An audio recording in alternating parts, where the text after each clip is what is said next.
There's nothing wrong with something being expensive if it's worth it. Sort of like a jet ski. And there's nothing wrong with an expensive state if it delivers. Plenty of places charge a lot and give you clean streets, reliable infrastructure, functional government, safety, opportunity, and a quality of life that feels like you're getting something for that money. This list is about the opposite of that. These are states where the price tag keeps going up while the lived experience feels stuck, degraded, and outright frustrating. High taxes, high housing costs, high fees, high expectations, and the results that leave residents wondering what they're actually paying for. This list isn't about politics, it's about math. Let's take a look. Number 10, Illinois. Illinois is one of the clearest examples of a state where residents feel taxed into exhaustion without seeing solid improvements. Property taxes are routinely among the highest in the nation, especially out in the suburbs. Homeowners often pay 5 figures annually just to keep their house. Unlike states with high property taxes and excellent infrastructure, Illinois struggles with basic maintenance. Roads, bridges, public transit, and public buildings frequently feel worn down. A major part of the problem is structural. Pension obligations eat up a massive share of the state and local budgets, leaving less money for current services. Residents aren't paying for improvement, they're paying for a promise made decades ago. That creates a constant feeling of stagnation, sort of like paying alimony. Chicago masks some of this because it still functions as a global city. Outside of Chicago, many towns feel like they're paying metropolitan prices for Midwestern outcomes. Here's their numbers. Their property tax sits around 2%, which is in the top 3 nationally. Outside of Chicago, the average home price is around $280,000. The state income tax is 4.95%. That's a flat tax. Now, the one saving grace is they have a lower than average cost of living. Obviously not in Chicago, but overall for the state. And they've been consistently losing population since 2014. Number 9, New Jersey. New Jersey's entire value proposition hinges on being near better places. Property taxes are extreme, income taxes are high, tolls are everywhere, and housing costs rival major metro areas. And that's the entire state, not just some big city. New Jersey is where you move to if you enjoy profanity and overpaying for everything. The justification they have is you have access to New York, to Philadelphia, and to jobs that often aren't actually in New Jersey. Infrastructure is heavily used but rarely impressive. Transit reliability is inconsistent. Roads are crowded and constantly under construction. Local governments are fragmented, redundant, and expensive to maintain. New Jersey isn't really dysfunctional, though it does flirt with dysfunction. It's definitely aggressively overpriced for what you get. If proximity stopped mattering, the value equation would collapse quickly. I've always been baffled by how obnoxious New Jersey residents are about the state. If you talk to them, they'll tell you it's the greatest state in the union, while they pay some of the highest taxes in the country. Here's their numbers. The property tax rate here is around 2.26%. That is the highest in the United States. The median home price here is about $540,000. Their top income tax rate is 10.75%. Their cost of living index is 114. And since 2014, they've had a net loss migration, most going to Pennsylvania, Florida, and North Carolina. Number 8, Connecticut. Connecticut is one of the most expensive states that feels economically conscious instead of confident. And if you've been following along, you know that Connecticut has become a frequent flyer on the Suckage Express over the last few years. Taxes here are high across the board. Housing is expensive relative to wages, and utilities cost more than expected. The issue isn't quality, it's stagnation. Job growth is limited outside of a few industries, population growth is weak, and younger residents frequently leave for states with more of an upside. Infrastructure feels serviceable but dated. Public transit is largely commuter-focused rather than resident-focused. Many towns rely heavily on property taxes, driving costs higher without improving services. Connecticut charges you like it's a growth state while behaving like it's a state bracing for a major decline. Connecticut is a very strange state. They have a lot of really run-down small towns, and their major cities are just a mess. At the same time, they have some of the wealthiest neighborhoods and small towns in the country. If you made $1 billion in New York City finance or something like that, you have a house in Connecticut. It's almost like there's two different states going on in Connecticut. There's the rich people state, and then there's the everybody else state. And trust me, the rich state is a lot nicer than the everybody else state. Here's their numbers. Property tax here is 1.8%. The median home price is $460,000, with some neighborhoods, like I said, the rich neighborhoods, selling homes for $10 and $20 million. The top income tax rate is 6.99%. Cost of living index here is 116, and their net migration has consistently lost since 2014. Connecticut charges you like it's booming, but it isn't. Number 7, Oregon. Oregon collects substantial income taxes and increasingly high housing costs, especially in and around Portland, Oregon. The expectation is progressive governance, strong public services, and a high quality of life. The reality feels a little messier. The infrastructure investment hasn't kept pace with the population, and since about the late 1990s through, I'd say, around 2016, Oregon was always in the top 5 for the most moved to states, like every single year. They grew far too quick. Things got expensive, things got crazy, our infrastructure can't keep up, especially around the Portland metro area. We all know about the public safety issues and the homelessness that is widespread, especially around the major metro areas. That's where most homeless people live. Rural areas feel neglected, while cities feel overwhelmed.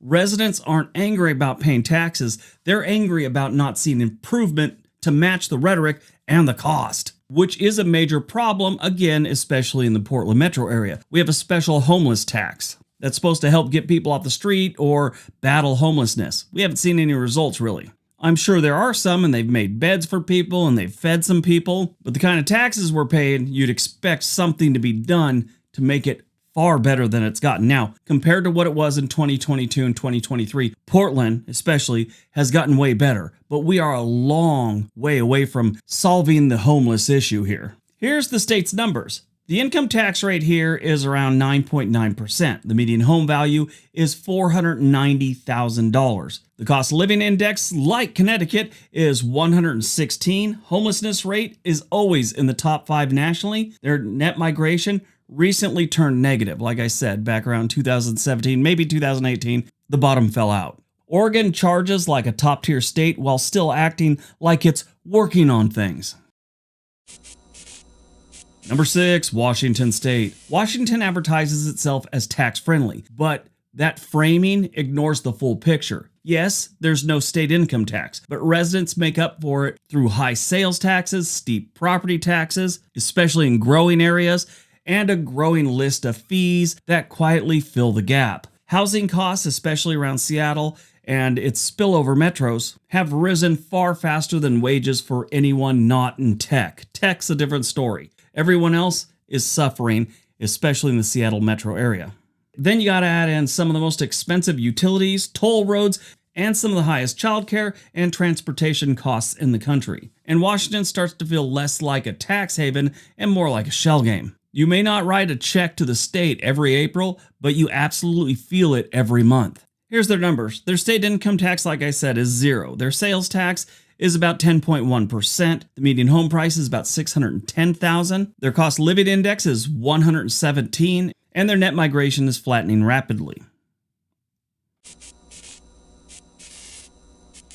Number 5, Hawaii. Hawaii is expensive by necessity, but the frustration comes from how little residents feel they're getting back for what they're paying. Import costs explains high prices, but they don't explain aging infrastructure, limited healthcare access, or wages that consistently fail to match the cost of living. They're not even matching, they're just trying to get somewhere near close. Housing is out of reach for many locals. Utilities are among the highest in the nation, and everyday necessities cost far more than the mainland. Meanwhile, public services often feel stretched thin, with residents sensing that tourism is prioritized long before local quality of life. Living in paradise loses its shine when the math never works. And for many Hawaiians, it hasn't worked for years. Infrastructure maintenance is expensive and slow. Traffic congestion is severe. Public services struggle under the pressure of tourism, yet residents shoulder much of the cost burden. Hawaii delivers scenery. There's no doubt about that. But day-to-day life feels financially punishing in ways that beauty can't offset.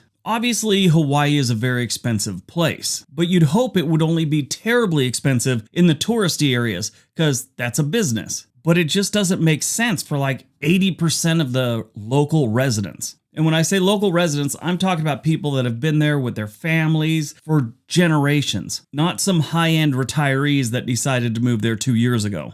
Here's the numbers. The median home price is $830,000 plus. Cost of living index is 185. Best way to look at that is if you buy $100 worth of groceries in the average American state, those same items in that $100 basket are about $185 in Hawaii. So close to double. Electricity costs are about 2 to 3 times the mainland costs. Income versus housing is among the worst, and net migration still sits at a strong net loss.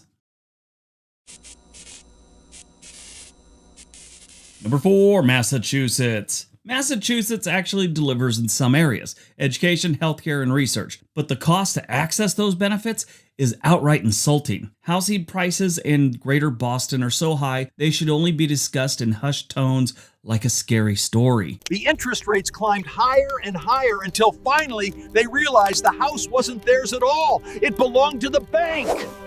Rent consumes an obscene share of people's incomes, traffic is among the worst in the nation, and transit reliability has declined heavily despite heavy investment. For a lot of people living in Massachusetts, especially in the Boston metro area, this makes sense because they have a high-end job that pays a lot of money. Let's say it's in financing, tech, or education. But for the average Joe, Massachusetts doesn't make sense anymore. Hasn't for a long time. Here's Massachusetts numbers. The median home price here is about $650,000. The income tax is about 5%. The cost of living index is 123. Rent growth over the last 5 years is up 30%. And their net migration is still a slight loss. On top of all this, Massachusetts has some incredible fees that sometimes really don't seem fair or make sense. Number 3, Colorado. Colorado's affordability collapse wasn't driven by some grand upgrade in public services or infrastructure. This wasn't a state that poured money into transit, schools, utilities, or housing and then charged more because it was delivering more. Colorado got expensive the old-fashioned way. Too many people showed up at once, and the state never really caught up. Still trying to catch up. Housing prices surged far faster than road expansions, transit upgrades, or utility capacity. Traffic worsened along the Front Range, commutes stretched longer, and the basic infrastructure started feeling strained. At the same time, taxes and fees quietly crept up, and utility bills followed suit, especially in growing metro areas. But at least they legalized certain herbs, and you got the mountains, right? That seemed really cool in the beginning, but I'm sure once you're there a while, it really doesn't matter. But yes, the mountains are still there. The outdoor access is still excellent, but everything around that lifestyle is now more crowded, more competitive, and significantly more expensive. For many residents, it feels like they're paying premium prices for a version of Colorado that worked a lot better 10 or 20 years ago. Here's their numbers. The median home price in Colorado is $560,000 plus. Cost of living index is 118. Population growth is still considered fast. The infrastructure strain is very high. Now, one thing a lot of people are saying is Colorado's going to have to raise even more taxes because they've got to play catch up with their infrastructure. So where they may not be as expensive as Massachusetts and Hawaii, they're catching up. Number 2, New York. New York charges residents at nearly every level. Income tax, property taxes, rent, fees, transit costs, tacos, and just about anything else they could slap a higher price on. In exchange, it offers opportunity and high wages in most cases, but only if you can access those. Outside elite income brackets, daily life is a grind of long commutes, aging infrastructure, and relentless cost pressures. Now, we are talking about the whole state, but a majority of the people do live in New York City, and that's where a lot of these high-cost stories come from. Now, that being said, other cities that aren't nearly as big do have extreme costs in the state of New York, Buffalo, Syracuse, things like that. It's sort of like California. If it's got the New York zip code, it's going to be more expensive. The upstate regions feel neglected. Downstate residents feel exploited. Everyone feels like they're paying too much just to stay in the Empire State. Here's their numbers. Their top income tax rate is 10.9%, and then you get some New York City taxes along with that if you're living in the city. The median home price here is about $420,000, but New York City, it's closer to $800,000. All right, before we get to number one, I just want to thank you for being here. I really appreciate it. It means a lot to me. Thanks for watching my videos. All right, on to number one. And number one, California. California has everything: wealth, natural resources, innovation, population, global influence, wildfires, homeless, twisted politics, amazing beaches, Hollywood, Disneyland, and an oppressive tax system. And this may end up being a shocker to most of you. It delivers some of the worst quality of life ratios in the country.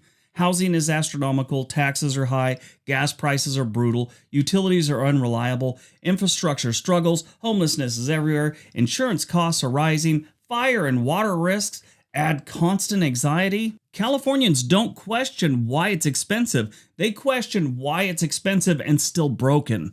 California has always delivered amazing things, and there's no doubt about that. It's one of the most beautiful states. It has one of the most desired lifestyles. It's always represented a new life or a chance at riches. It was the dream of most Americans and most people in the world was to live in California. Maybe not most, but a lot of people have always had that California dream, that lifestyle. They wanted it. But now the bad outweighs all the good. Now, some of the problems are shouldered by the people and the politicians, but you also have the added problem is it's always been that landing spot for people, and people from all over the Midwest, all over the world, the South even, and everywhere have always come to California. This has driven up prices, this has added to the population density, and countless other problems.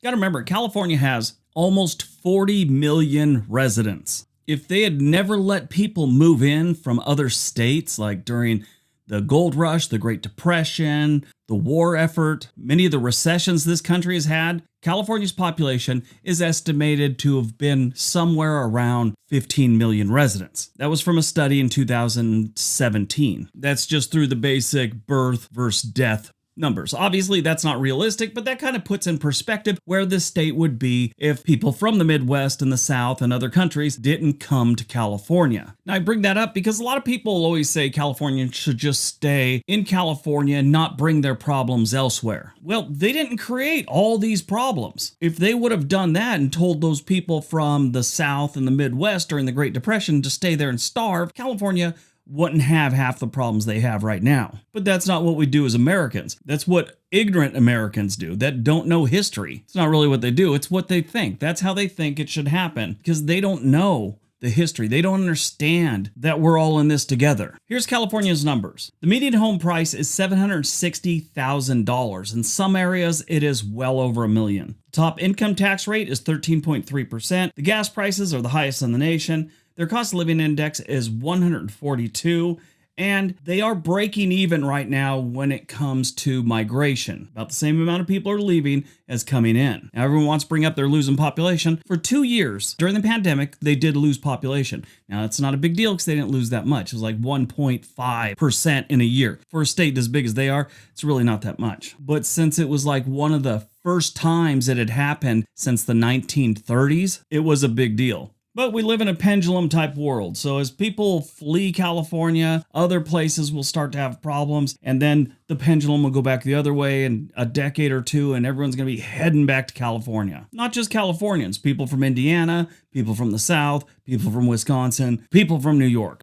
All right, that's today's video. Hope you guys enjoyed it. Hope you got some information out of it. Now go out, have a great day, be nice to each other.